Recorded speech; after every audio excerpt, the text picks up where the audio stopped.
Assalamualaikum, saya Dihar Bakri merupakan ikon Pusat Sumber Sekolah. Anda sedang menonton Global TV Pusat Sumber.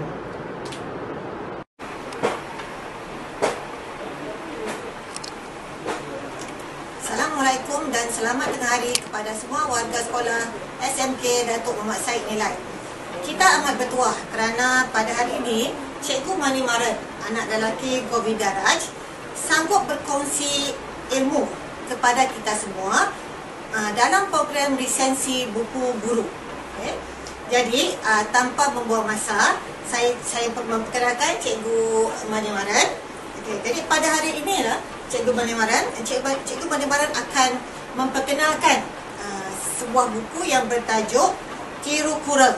Betul Cikgu? Betul. Okay. Yang dikarang oleh seorang pengarang yang bernama Tiruvaluvat. Betul Cikgu?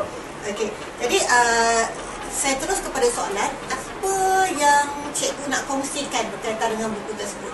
Silakan. Okey, terima kasih Cikgu Nur Rahsia.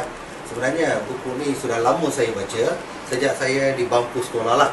Dari sekolah rendah saya telah mula membaca dan saya masih lagi membaca kerana belum habis membaca. Kerana buku ni mengandungi 1330 buah puisi. Okey, puisi ini macam pantun dua kerat lah. Okey, dan dikarang pada zaman Sanggap. Okey, keistimewaan buku ini adalah buku ini berjaya menarik minat masyarakat dunia hari ini. Sehingga buku ini telah diterjemahkan dalam 80 bahasa utama di dunia. Dalam bahasa Melayu, buku ini pernah diterbitkan di Universiti Malaya pada tahun 1967 oleh Tan Sri Ismail Hussein. Diikuti dengan Profesor Singgaravellu pada tahun 1997 dalam 3 bahasa. Bahasa Tamil, bahasa Melayu dan bahasa Inggeris. Okey, perkara yang menarik dalam buku ini, ya, mungkin ada yang tertanya-tanya. Di sekolah kita pun sampai ada kalanya saya tengok ada cikgu Melayu pernah menyebut nama buku ini. Mereka pernah terserempak di atas meja saya macam pengetua.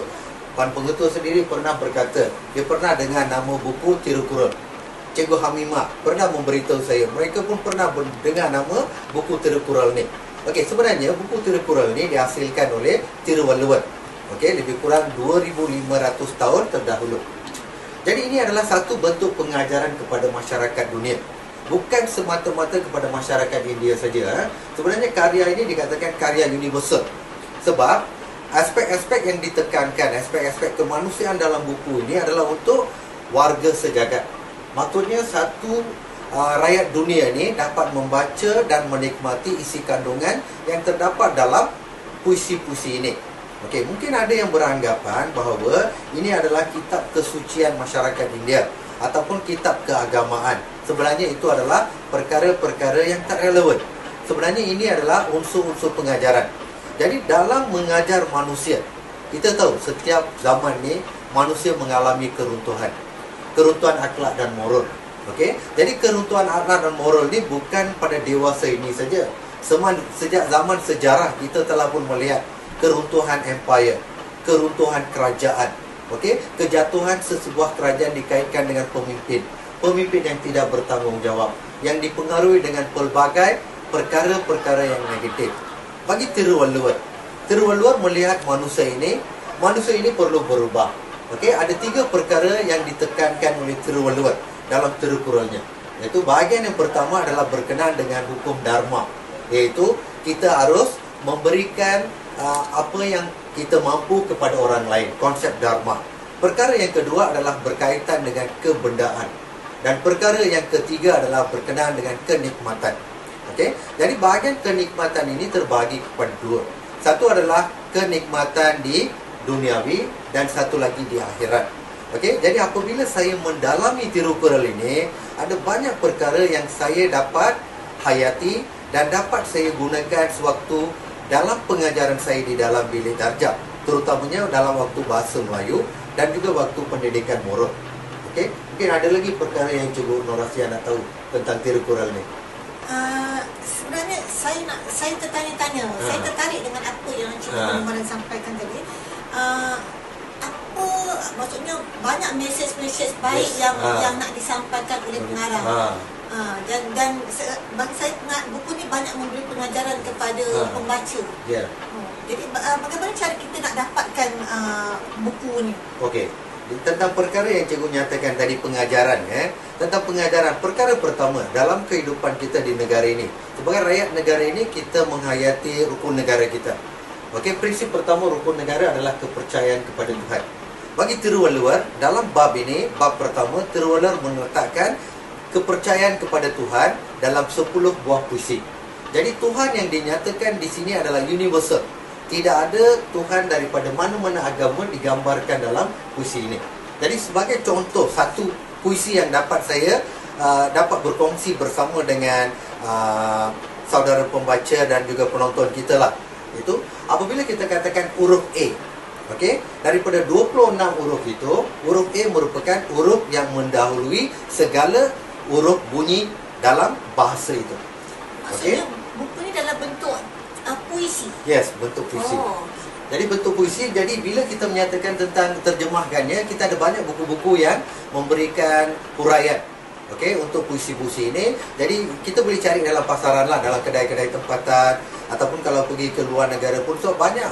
Antara perkara yang paling unik saya pernah dengar tentang Tirukural ni, Cikgu Nur Rahsia. Buku ini adalah antara buku yang menjadi khazanah dalam simpanan peti besi di negara Rusia. Okey, jadi peti besi itu dikatakan antara tempat yang memberi perlindungan kepada benda-benda ajaib di dunia yang boleh diselamatkan jika dunia ini musnah. Okey, jadi tadi saya terlupa nak bagi tahu tadi tentang apa? Puisi yang pertama tadi berkenaan dengan huruf A. Bagaimana huruf A mendahului segala huruf bunyi, begitulah dikatakan Tuhan mendahului dunia ini. Okey, itu adalah berkenaan dengan bab ketuhanan. Bab yang kedua adalah berkenaan dengan keindahan alam sekitar, terutamanya tentang nikmat hujan. Okey, hujan itu dikatakan sebagai madu. Kerana madu ni mempunyai suatu nikmat yang mana pengamalnya, orang yang mengambil madu ini sentiasa nampak muda. Okey, jauh daripada penyakit. Jadi apabila dikatakan hujan ini sebagai madu, saya terfikir bagaimana hujan ini boleh jadi madu. Rupa-rupanya apabila hujan turun ke bumi, hujan ini dapat menyuburkan tanah. Okey, hujan ini menjadikan bumi ini hijau. Tanpa hujan, bumi akan ketandusan. Dan begitu mendalam idea dia. Tapi yang paling menarik bagi pelajar-pelajar dan semualah tentang ilmu. Okey, bab ilmu tu saya suka baca selalu. Sebab apa? Dia kata seseorang itu dalam adab menimba ilmu. Dia kata, Tiruwalluwar berkatalah, belajar dengan bersungguh-sungguh.